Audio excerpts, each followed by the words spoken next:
2047 వికసిత్ భారత్ లక్ష్యాన్ని చేరుకోవాలంటే యువత అంకుర సంస్థల స్థాపనపై దృష్టి సారించాలని కేంద్ర మంత్రి కిషన్ రెడ్డి పేర్కొన్నారు. హైదరాబాద్ జూబ్లీహిల్స్లో వికసిత్ భారత్ ఎంటర్‌ప్రెన్యూర్స్‌ను ఆయన ప్రారంభించారు. యువత వ్యాపార రంగంలో రాణించేలా దిశానిర్దేశం చేయడం కోసం దీన్ని ఏర్పాటు చేసినట్లు తెలిపారు. వికసిత్ భారత్ లక్ష్యం కోసం చిన్న స్టార్టప్ సంస్థలను ప్రోత్సహించాల్సిన అవసరం ఉందని పేర్కొన్నారు. దేశంలో ఎన్డీఏ సర్కార్ అధికారం చేపట్టిన తర్వాత పెద్ద ఎత్తున స్టార్టప్ కంపెనీలను ప్రోత్సహిస్తున్నామని స్పష్టం చేశారు.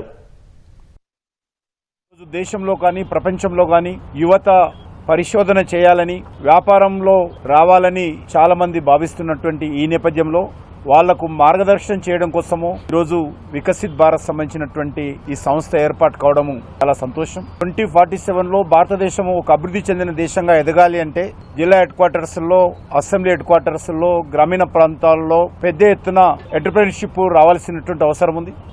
అందుకే నరేంద్ర మోడీ గారు ప్రధానమంత్రి అయిన తర్వాత చాలా పెద్ద ఎత్తున ఈరోజు స్టార్టప్ కంపెనీలను ప్రోత్సహిస్తా ఉన్నాం.